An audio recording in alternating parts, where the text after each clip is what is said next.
आप सभी को नमस्कार। आज आपके मध्य उपस्थित हूँ एक महत्वपूर्ण विषय को लेकर, भाषा, जिस पे हम कई सारा काम कर भी रहे हैं। अ, अ, पूर्व में मैंने अनुवादन का पक्ष भी रखा था कि भाषाई अनुवादन कैसे होता है और उसमें क्या उसके पक्ष हैं। आज मैं भाषा का संवैधानिक सामाजिक पक्ष आपके समक्ष रखूँगा। संविधान द्वारा 22 भाषाएं मान्य हैं, जिनको भाषा माना जाता है। भाषा को संविधान किस आधार पर परिभाषित करता है, तो यह भी समझने की आवश्यकता है। जिसकी बोली हो, जिसको हम बोल सकें,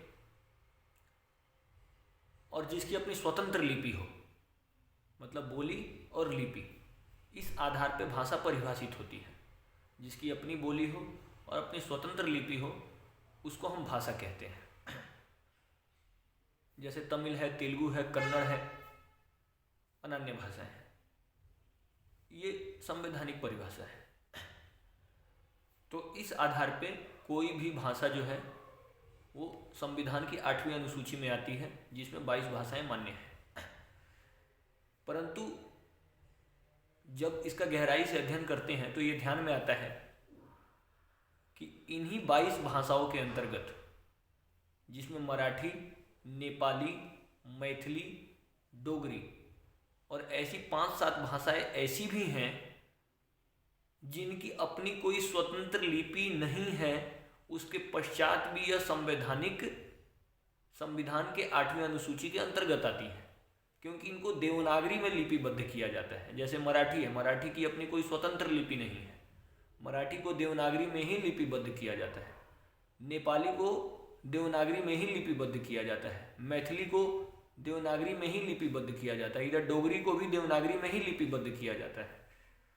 तो जब इन सारे विषयों को हम समझते हैं तो संविधान पूरी तरीके से एक डिप्लोमेटिक फैब्रिक में दिखता है। एक तरफ कहता है कि स्वतंत्र लिपि होनी चाहिए, और दूसरी तरफ ऐसी भाषाएं भी संविधान की 8वीं अनुसूची का हिस्सा हैं जिनकी स्वतंत्र लिपि नहीं है। मैं यहाँ ये कहूँगा, मेरा उन भाषाओं से कोई द्वेष नहीं है या फिर उन भाषाओं के प्रति मेरा वो नहीं है, लेकिन मैं कह रहा हूँ कि भारत में फिर ऐसी अनेकानेक भाषाएं हैं जिनके पास अपनी बोलियां हैं, स्वतंत्र लिपि अगर मान ले नहीं भी है।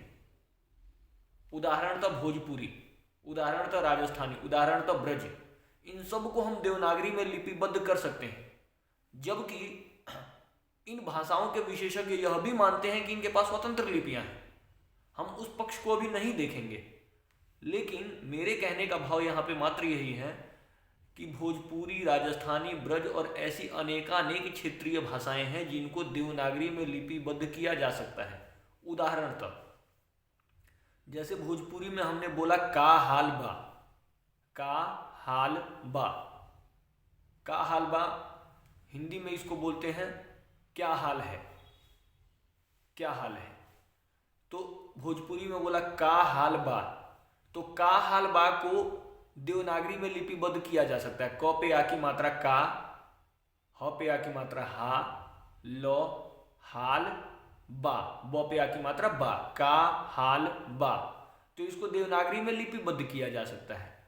तो जैसे मराठी को देवनागरी में लिपिबद्ध किया गया, नेपाली को देवनागरी में लिपिबद्ध किया गया, मिथिला को देवनागरी में लिपिबद्ध किया गया, ठीक वैसे ही भोजपुरी को भी देवनागरी में लिपिबद्ध किया जा सकता है, राजस्थानी को भी देवनागरी में लिपिबद्ध किया जा सकता है, ब्रज को भी देवनागरी में लिपिबद्ध किया जा सकता है।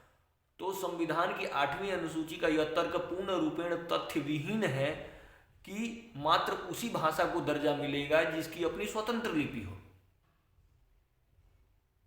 दूसरा तर्क 8वीं अनुसूची के पक्ष में यह दिया जाता है कि जिसके बोलने वालों की संख्या ज्यादा हो, तो बोडो हो या मणिपुरी हो, इनको बोलने वालों की संख्या महज 8 से 9 लाख, 10 लाख, 12 लाख के आसपास है।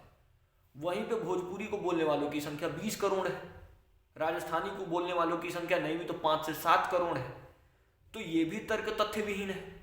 मतलब संविधान की 8वीं अनुसूची में लाने के लिए जितने भी तर्क संविधान द्वारा गढ़े गए, स्वतंत्र लिपि बोलने वालों की संख्या, सब ही निराधार है, वो स्वयं ही अपने बात का खंडन कर देते हैं। तो ऐसा कोई पर्टिकुलर पैरामीटर नहीं है जिस आधार पे आप यह कह सकें कि ये जो भाषा है ये संविधान में स्थापित होनी चाहिए, या फिर मतलब कोई ऐसा पर्टिकुलर पैरामीटर दिखता नहीं है। मेरा कहने का मात्र भाव यहाँ पे ये है कि संविधान की 8वीं अनुसूची भारत को भाषाई आधार पे बांटती है। जो भाषाएं संविधान में दर्ज नहीं है, 8वीं अनुसूची में जिनको मान्यता प्राप्त नहीं है, उन लोगों की जो उस भाषा से जुड़े हुए हैं उनकी भाषाई पहचान क्या है संविधान की दृष्टि से। संविधान की दृष्टि से तो वो भारतीय ही सिद्ध होते हैं। उन सब को आपने हिंदी भाषी की कैटेगरी में खड़ा कर दिया। आपने ब्रजभाषियों को भी हिंदी भाषी बोल दिया, आपने भोजपुरी भाषियों को हिंदी भाषी बोल दिया, आपने हरियाणवी भाषियों को हिंदी भाषी बोल दिया, आपने राजस्थानी भाषियों को हिंदी भाषी बोल दिया, आपने झारखंड में इतनी सारी भाषाएं हैं, वनवासियों की, उड़ीसा में, मणिपुर, नागालैंड में कितनी जनजातीय भाषाएं, आपने सबको हिंदी भाषी बोल दिया। तो कुल मिला के सबसे बड़ा प्रश्न ये है कि संविधान की जो 8वीं अनुसूची है, या तो उसमें भारत की सभी भाषाओं को सम्मिलित किया जाए, अन्यथा सभी भाषाओं को रद्द किया जाए। तो संविधान की 8वीं अनुसूची भाषाई आधार पर भारत को बांटती है, मैं यही कहना चाहता हूं। तो एक पुनः चिंतन हो कि भारत का भाषाई स्वरूप कैसा हो, तो उसका सीधा आधार है सभी भाषाओं के मूल में संस्कृत है। भारत की जितनी भी क्षेत्रीय भाषाएं हैं सबकी भाषाओं में के मूल में संस्कृत है। संस्कृत को आप राष्ट्रभाषा का दर्जा दे दीजिए, और जो क्षेत्रीय भाषाएं हैं वो सब उनकी बहन की तरह है।